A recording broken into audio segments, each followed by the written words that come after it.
What is up, everybody? If you like the content I put up, please make sure to hit that subscribe button, give the video a like, and leave me a comment below letting me know what you think of today's video.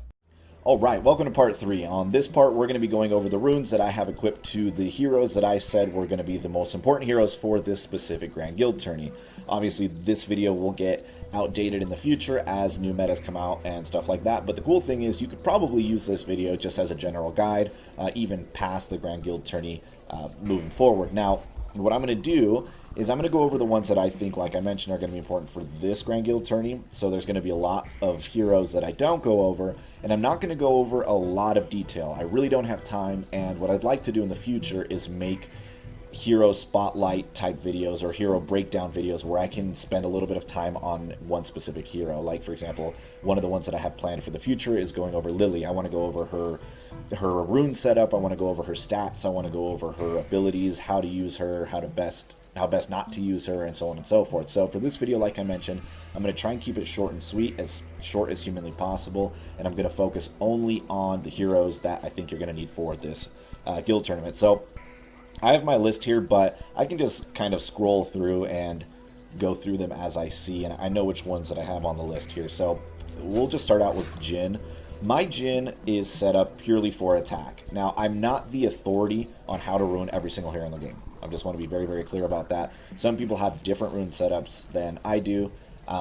In fact, I've recently found out that I had one of my heroes completely ruined wrong, so I changed it, and obviously that helped a lot. So take all of my advice with a grain of salt. Just keep in mind, most of these heroes that I'm going to be going over, I'm using them a lot right now in PvP, and I'm having great success with them. So for the most part, the ones I'm going to go over, I'm pretty sure they're, at least for the most part, ruined pretty well. So the most important runes that you're going to need in this guild tournament is going to be your aversion runes and foresight runes. Those are going to be extremely important moving probably forever, but especially for this tournament. So definitely make sure you go find where those are at, because we're going to need them for our main heroes here. So like I mentioned, my Jin here is mainly set up for attack.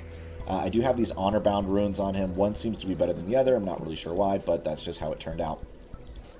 Again, attack, and then I have an aversion. So basically, I just don't want him getting hit for the most part. He's just there to deal a lot of damage. You could, if you wanted to, set him up on a hybrid build. He does have shield piercing, which is very important. If you need to keep him alive and you find him dying, give him some attack, but also throw in some defense, maybe in your green slot or something like that. My Reyla's ruined almost entirely for defense. The best Reyla you can have has 3 foresights on it. That's like, if you want to have a kick-ass Reyla, you're going to have 3 foresights on her, which if you don't have, don't be upset. It's fine. 2 are fine, or even 1 is fine. And as you notice in the last video, if you watched it, some of the Reylas I went against had no foresights, which aren't as effective, but again, still usable. But if you're using her in those fast attack teams, or if you're using her in your defense, you're going to want these foresights if you have them. I would prioritize foresights on her over pretty much anybody else. Aside from that, I'm mostly going to be having her runed up for defense. If I can help it, I'm going to mostly have defense. Now in this case, I do have a little bit of a mix of attack and defense. I have a hybrid, which I would recommend as well if you have the ability to do so. Most people I see have just basically pure defense, but I have seen here and there some that are mostly hybrid or attack based. In my case, I recommend putting her on defense. Arya is an integral part of your roster right now. She is super, like, extremely effective, but she's mostly effective if she's doing her epic attacks. So you need to be having, if you have any, you need to put some enabler runes on her, and this will allow her to be as effective as humanly possible. I would put 3 enabler runes on her, and I would put all attack. Now, if you have a shield piercing rune, definitely put a shield piercing rune on her. It makes those attacks a million times more effective, and it makes it so that when they have a Lily on the other team, if she hits the Lily and kills the Lily, it doesn't activate Lily's oak form, which is really, really important. I do have just an attack precision rune in blue, nothing special there. I just wanted to have a little bit more attack there. You could theoretically put a unbreakable heart there with attack, which would probably be even better than what I put here. This is just what I threw on her because that's, I don't know. I'm not even sure why I decided on that, but it added some attack, which is what the Unbreakable Heart would add as well. But aside from that, like I mentioned, Enabler Runes and attack. My Lily is a little bit, this is just the most stable build that I've found for her. I'm not sure. Some people have said that they can get her up to 12,000 skill. In case you're not aware, skill is what determines how much damage her vines do. So the more skill she has, the more damage her vines do. But when you get more skill on there, a lot of times you're sacrificing defense. So you have to decide if defense or skill is more important to you, or defense or skill or being able to survive is more important to you. So the way that I have her built up is I have a plant rune on her with defense, which also happens to have skill. A tank rune, that's very important for her. On the teams that I showed, it's important that she has that defense rune and tank rune on her, sorry. I have an inhibitor rune on her. It gives a little bit of, not defense, but it gives some damage reduction and also some skill, which is really important. I have a focus rune just for a little bit of more skill. As you'll notice, this doesn't have any defense, but I did manage to find a little bit of damage reduction. Not really going to help a lot, but at least it's there for something. And I do have a bulwark rune just for some more defense. I couldn't really find, after I'd ruined the rest of my roster, I couldn't find really...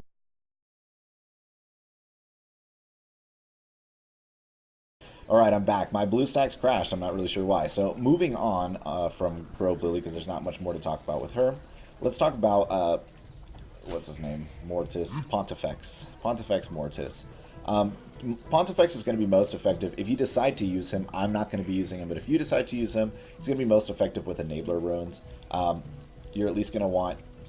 I mean, if you have enough to put 3 on him, I'd put 3 on him. Mostly, he's just there to do damage. So...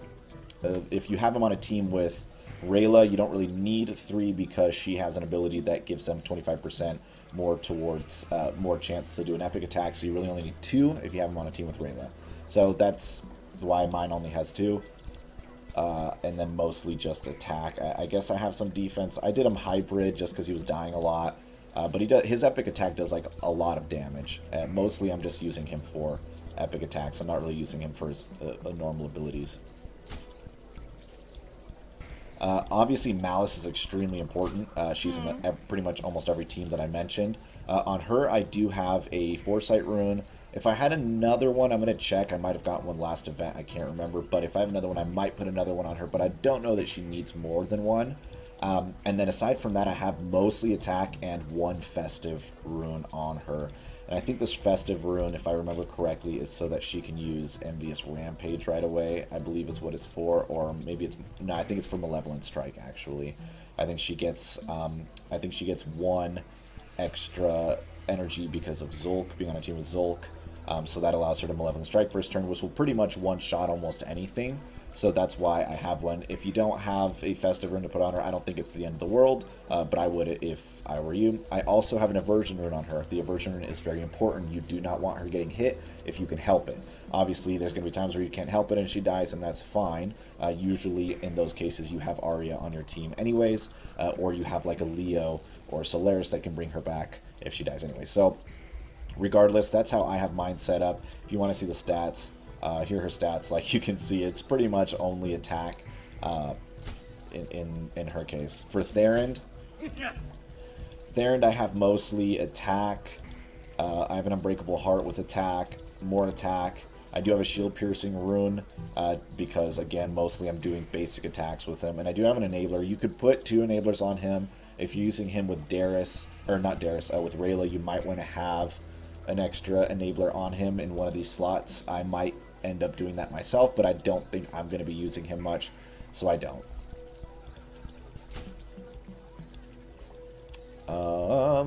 Next, let's look at... I don't think we're going to be looking at any of these fools here. Next, we're going to look at Zulk, because Zulk is extremely important. It's highly, highly advised that you have some type of aversion rune on him. He's not there to deal damage, so his main job is to be able to pit people, to stay alive so he can continuously pit people, and that's it. So the idea here is, for him, I have mostly defense on him. I do have a tiny little bit of attack. I got him to the point where he was surviving most things, and I felt like I didn't need to put more defense on him. Sometimes he can be useful to take out an Arya, This attack here, Incite Doom, does 3 melee attacks, so usually one of them will hit Arya. She might dodge 3 of them, or 2 of them, but she usually gets hit by the 3rd one. So if he has a little bit of attack on him, at least he can do some damage, but I don't really use him for attack much. I do have a Festive Rune on him so that I can use Incite Doom right away, I believe. I believe that's why I have that on him. Don't really remember, but I do believe that's why. But aside from that, I just have defense on him. He's just meant to be tanky. Now that I'm looking at his runes, I might consider changing one of these attack runes for defense, but I haven't been noticing him dying too much, especially because I have this aversion rune on him so that he's not targetable. I think him and Malice are probably the most important heroes to have these aversion runes on. Next, let's look at Solaris. Solaris is a little bit tricky. So the way that I run my Solaris, I usually want her to die before my Leo dies. I usually want my Leo life longer than her. So I don't rune her as highly on defense as I could. I could have her a lot higher on defense.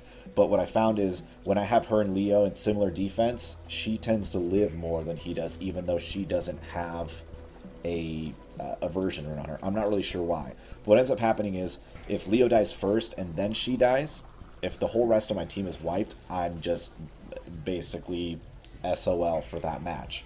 So if she dies first, if my Leo dies and brings her back, a lot of times she's gotten rid of all of her debuffs, like she's not silenced anymore, and she can use her res and bring back my entire team, and then I'm back in the game, and that's ideally what I'd like to do. Also, if you put a lot of skill on her, like you'll notice that I did on my build, when she does her healing attacks and when she reses, she brings people back or she gives back a lot of health to people. I do have a foresight on her to try and block a silence if I can. Usually it's a 50-50 if it actually works or not. I have skill, and then the rest of it I have mostly defense. Again, I had a defense rune here. She kept staying alive too much and kind of messing up my plan, so I switched over to health and another defense rune here. It's debatable. I had her too high on defense, so there might be better builds for her. But again, the idea here is you want her more so just constantly coming back, but you don't want her to outlive your Leo. So that's how I have mine ruined for right now. Moving on, we've got Grondor. Grondor is a huge pain in the ass to deal with. I don't really use him much, but on defense he's super, super hard to deal with. So if you have him 5-star or above, I would recommend him putting him on defense, because he will definitely help your defense win ratio. I have him just loaded up with defense. I have this because I didn't have another defense rune at the time. I think I do now, so I might reconsider and adding a defense rune here. I did open one up because I took it off of my Solaris, so this would probably be a defense rune, but worst case scenario, gives him a little bit of attack, a little bit of a punch, and it helps him heal each turn. But as you can see, more defense and a superior Unbreakable Heart rune with defense on it. Again, we're just trying to keep this bad boy alive. My Leo is about as defense packed as I could make him. I can't figure out a way to get his defense really any higher, so I've got a superior guardian rune, a hero rune with defense, an aversion rune with defense. I want him alive longer than my Solaris, and then the turn after he dies, when he comes back alive, I use his ability, the Guardian, to give him taunt, which then exits out his aversion from the first turn. I want him to just survive that first turn. After that, I don't mind if he dies before everyone else. And then you'll notice I have defense and an Unbreakable Heart, an elite Unbreakable Heart rune. Again, not much to him. I'm just loading him up on defense. Not really anything all that complicated on him. Iris, I don't know if I have Iris on my list. I don't know that she's really important, and I'm not the best at ruining Iris, so I'm just going to skip past Iris for now. Darius is important. Mine, I wouldn't say is probably is not really ruined, probably the best in the world, but I basically just have her loaded up on attack. As far as Darius goes, you're going to be basically pairing her up with Reyla. That's pretty much her only purpose. She gives Reyla foresight if you don't have foresight, so for those of you that don't have 3 foresights, she's probably good to put on defense with her. If you put a Reyla and then her next, she blocks Reyla from being able to be silenced, so still a good idea to have her. I have her, like I mentioned, just loaded up on attack, because I'm not really sure what else you're supposed to do with her. So I have her attack and Unbreakable Heart. Moving right along. Ember, so I think I have her Ember on my list here. I do, but I don't have mine ruined because I'm not going to be using her. But if you want to have a really, really strong Ember, just ruin her pure attack. All attack. It'll catch people really off guard on defense. They were not going to be expecting to get wiped. She does a ton of damage. She immediately gives herself an attack buff and just slams into people and really does a lot of damage. So highly recommend her, especially if you're running a team where you're just trying to get speed. You could do Reyla with her and then a couple other people, and you'll probably be wiping out teams really fast. And last but not least, we're going to talk about Yan Luo. I think I covered everybody on my list. Let me look. Grondor, Theron. Yep, I covered everybody on my list. So Yan Luo I don't really use a lot, like I've mentioned. But here's how I have him. I have him kind of a hybrid, mostly attack, but some defense. Not really a lot to him. I do have an aversion rune on him. He is like a super pain in the ass. I promise not to curse. He's a super pain to deal with for attackers if you have him on defense, especially if he stays alive. If he dies, he can't do as much for your team, so you definitely want an aversion rune on him. But he does do quite a bit of damage as well, which is why I have him ruined up for attack as well. I do have some festive runes on him. Not everybody does, though. I just got the advice to put festive runes on him from some of my teammates, and I do believe that's probably so that I can run this Gloom Cage, but I think this might start powered, or which one starts powered here? In any case, for whatever reason, it works having two festives on him. I look kind of stupid because I don't even know really why I have two festives on him, but it was highly recommended that I have them. But again, like I mentioned, some people don't have it and use him just fine. I think if you're probably not going to run him on offense and you're just using him on defense, the festive runes don't matter at all. So maybe I would just put more regular runes, like if you have any better attack runes or better defense runes, in lieu of those defense runes. I think, honestly, I think that's really all we need to go over. Like I mentioned, one thing that's really important for a Grand Guild Tourney is preparation. So make sure that you have everything prepared. Don't wait until the tourney to find out where all your runes are. Don't wait till the tourney starts to find, you know, your aversion runes and your festives, because then it's just a pain. It takes you longer to even get started, especially if you're in a very high rank guild where you need to get going right away. I also recommend looking at all of your epics. The really important epics are going to be Arya, Jin, Malice. Get those epics together and get them maxed before the tourney starts, so that way you don't have to be wasting time on maxing those epics.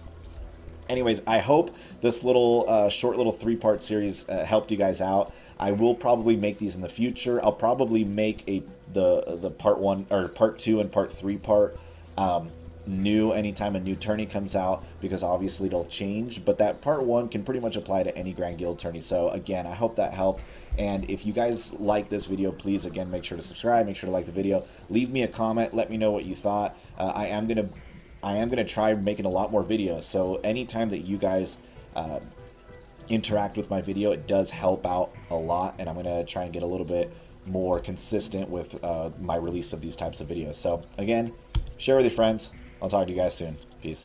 What is up, everybody? If you like the content I put up, please make sure to hit that subscribe button, give the video a like, and leave me a comment below letting me know what you think of today's video.